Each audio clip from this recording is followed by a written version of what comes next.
What's poppin', y'all? Welcome back to another YouTube video, and today we take a look at yet another horror movie. Your boy does like a good horror. Your boy likes to watch some really spooky movies before bed he buys. So I went and watched this horror comedy, which is Vampires vs. the Bronx. And this is a movie which I saw on Netflix. I thought it looked quite interesting. I thought it looked quite funny, so I decided to go ahead and watch it for myself. And I thought it was pretty good. I thought it was pretty entertaining, and I did get a couple of good laughs out of it, and there's quite a few references in here which I did appreciate and which I did find funny, and other references which I kind of sighed at the fact that they were included. But without any further delay, I think we should head over to see what Google has to say about this movie, Vampires vs. the Bronx. This is a movie that you can only watch on Netflix, YouTube, Google Play, and also Amazon Prime. It has a 6 out of 10 on IMDb, and 90% on Rotten Tomatoes, and a 3 out of 5 on Common Sense. A trio of friends discover a sinister plot to destroy their neighborhood. They decide to band together to save their town from vampires. So how the film starts is setting up the Bronx and setting up these kids wanting to save the deli, somewhere which they grew up when they were younger. And the deli dude invites them in, they play Mortal Kombat, they watch Blade, they then see a load of other businesses shutting down. We have a nail salon being absolutely tanked by vampires, and then we have a live stream girl who basically documents everything. We have a load of rich people moving into the neighborhood, buying buildings, selling property, and basically just taking away from what the Bronx is, and everyone's getting upset by that. And these three kids work out that they're vampires because they don't show up on cameras, and that he caught them sucking people's blood. So they go and try and find out that they're vampires. They get caught for breaking and entering. No one believes them except one girl, so they get made to go to church. They steal the holy water, escape, prepare to fight. The girl joins their team. They make stakes. One of the kids doesn't join them because he's like, hey, you got me into serious trouble, what the fuck?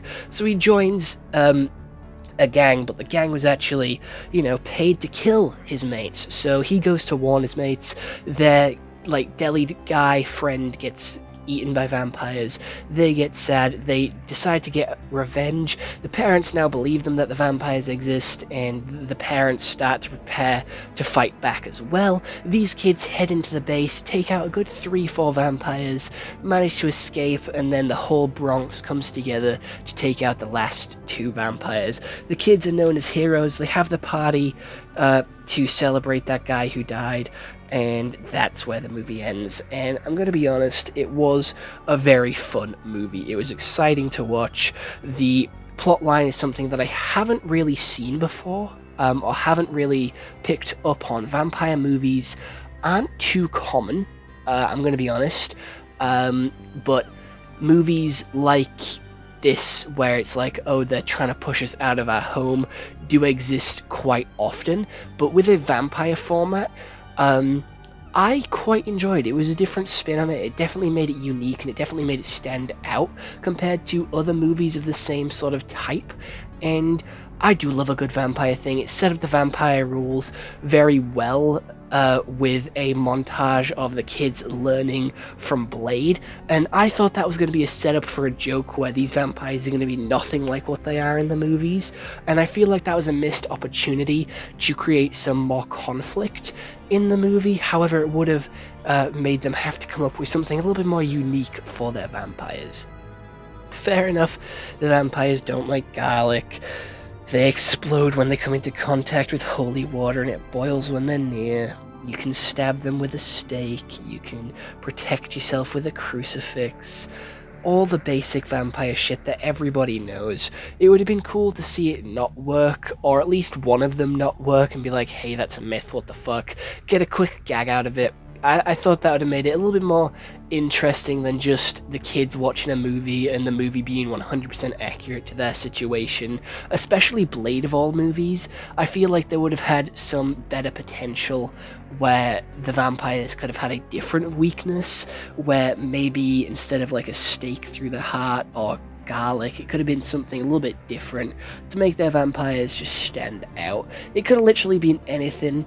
Like, hey, we don't like lemons instead of garlic, or like instead of a wooden stake, it could have been like a metal stake, like a metal pipe would have worked. And you could have had them discover it in more unique ways. I do like that they all still slept in coffins and they all slept in big groups. That was something which I wasn't really familiar with vampire lore. So, you know what, this movie did teach me stuff about vampires. So I came out of it knowing more about vampires than what I went in, because I didn't know holy water boiled near vampires. So there's a whole lot of exploration and exciting sort of bonuses with this movie, stuff that I didn't know existed or happened with vampires. So education is always something very exciting, and they did have Gamora, they had Natiri, the Oscar-winning actress, die straight off the bat. I feel like that was wasted potential. That was wasted potential to have her die straight off rip. And it did upset me. As soon as I saw her on screen, I was excited. I'm like, oh, I know you. You're a brilliant actress. It's going to be a great movie. Then they kill her off. I was very disappointed.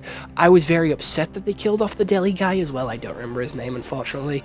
But I was very upset because he was like the father to these kids. He was like a very good role model for them, so I expected him to at least survive till the end, because he had their best interest at heart. He was letting them goof off, he was letting them chill in the shop, and they clearly cared a lot for him.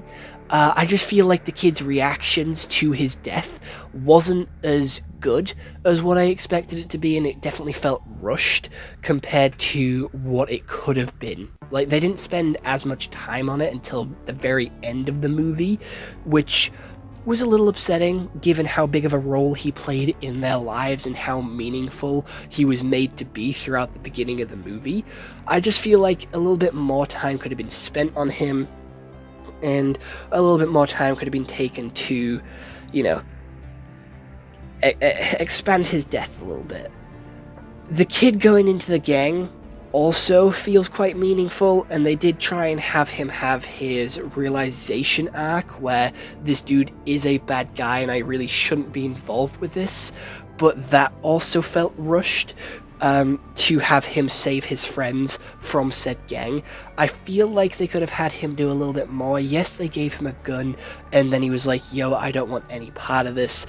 They could have had him do a little bit of something more than just give him a gun, because that felt like very direct, very straight to the point.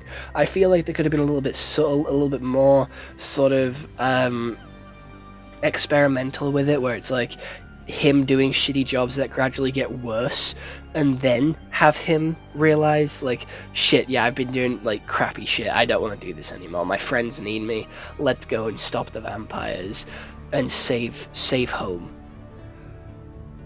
Honestly, I thought it was a decent movie. I had a great time watching it. It's not the best movie in the world, but it isn't terrible either. I think it is a good 7 out of 10, and I think if you do have time to watch this movie, I definitely think you should go check it out for yourself. There is a lot good with this movie, but there is still some stuff that it is lacking that I did mention and that I did touch up on in this movie review. So other than that, I hope you all enjoyed this YouTube video. I'll see you all in the next one. Hope you all have an excellent day, and goodbye. Stay home and stay safe. If you do want me to watch and review any other movies, TV shows, or animes, or even video games, let me know down in the comments below and I'll get on it as quickly as possible. But other than that, bye bye.